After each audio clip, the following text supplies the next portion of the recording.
Democrats are fully aware how much they need Donald Trump in their lives. For as hard as they work to destroy the former president, without Trump, Democrat voters will be forced to focus on the myriad of idiotic policies being implemented by the people that they elect, as the party increasingly panders to angry, hyper-liberal wine and cheese coastal elites and wholeheartedly ignores the vast majority of everyday Democrat voters. If you've had the misfortune of watching CNN or MSNBC for the past 6 months, you probably had to remind yourself Trump is no longer in the White House. People like Nancy Pelosi secretly love Donald Trump. The billionaire former president is Pelosi's most effective muse. Without Trump, Pelosi is just another neurotic politician, scurrying quickly through the halls of Congress, addressing the media with a fake smile, pushing left-wing ideology as her own district rots along with the rest of America's big cities. The subject of the January 6th riot continues to be the single most important focus of a party that long ago abandoned the actual needs of its voters.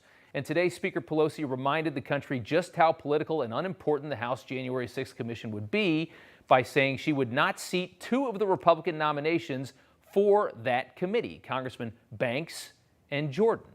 Pelosi writing, with respect for the integrity of the investigation, with an insistence on the truth and with concern about statements made and actions taken by these members, I must reject the recommendations of Representatives Banks and Jordan to the Select Committee. Minority Leader Kevin McCarthy responded by pulling all five, and here he was today.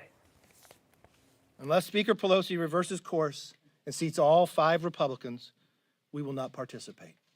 Why would they jeopardize the lives of the Capitol Police?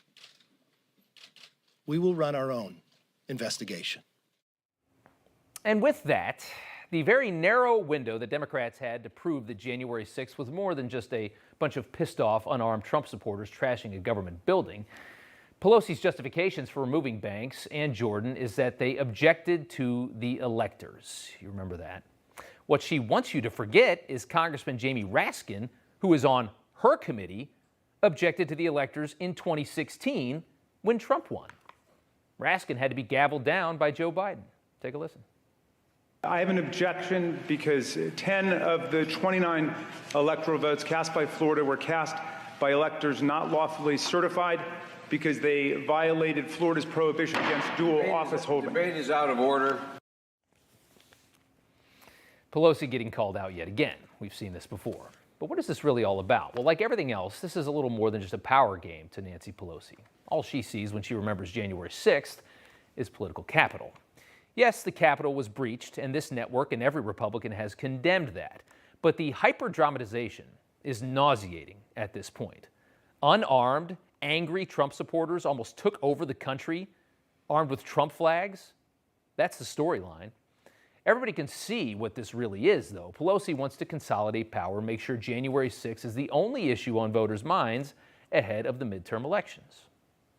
They're so focused on the January 6th committee. What else are they going to talk? Are they going to talk about crime? The fact that crime is up in every major urban area in this country. The price of bread is up. The price of gas is up. The price of an airline ticket is up. The price of the price of everything is up. They can't talk about that.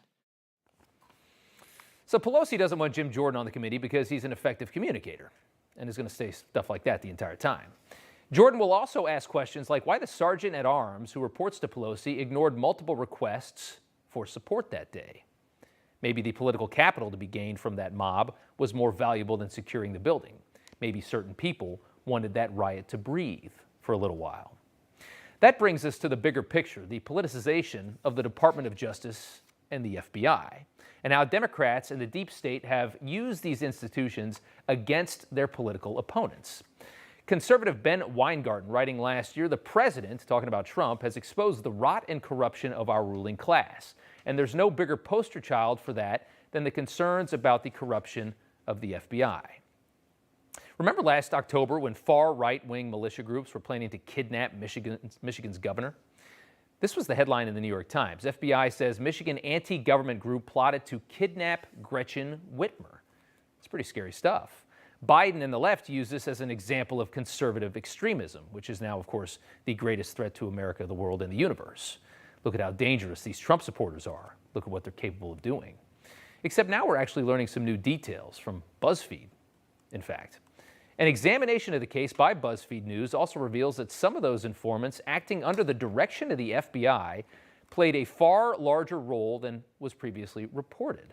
Working in secret, they did more than just passively observe and report on the actions of the suspects. Instead, they had a hand in nearly every aspect of the alleged plot, starting with its inception. The extent of their involvement raises questions as to whether there would have been a conspiracy without them. That's BuzzFeed. And it changes the story entirely, starting to feel a lot like Russia collusion around here, isn't it?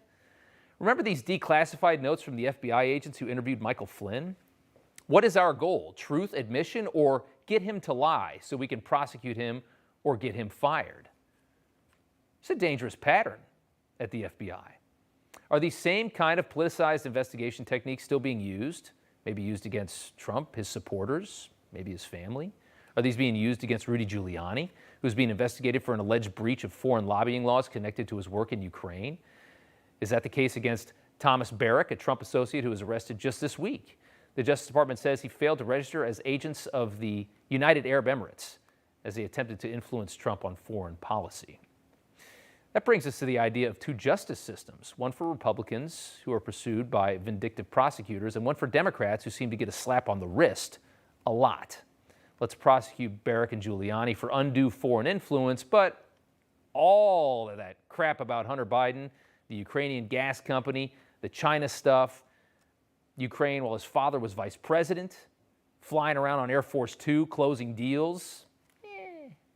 How about his laptop, which continues to just pour out evidence of corruption? The FBI can't be bothered.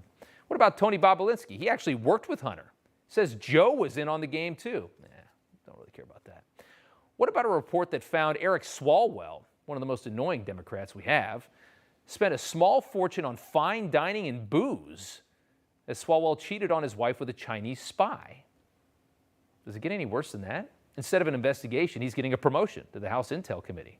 Great job, Pelosi.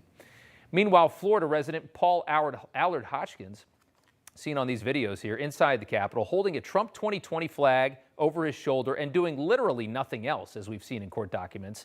He got 8 months in prison earlier this week. 8 months. You don't even get that for shooting people in New York anymore. This as Democrats actually paid the bail for rioters that gutted American cities, gutted your businesses, destroyed your cities all last summer, and Democrats were happy to pay the bail. The vice president was happy to pay the bail. Hey, I'm Rob Finnerty. Thanks for watching. If you enjoyed this video, please join the conversation in the comments below. Don't forget to subscribe, too. Hit the bell icon to be alerted to breaking news. And remember, there's a whole lot more on Newsmax TV, America's fastest growing cable news network. Newsmax TV, where real news for real people.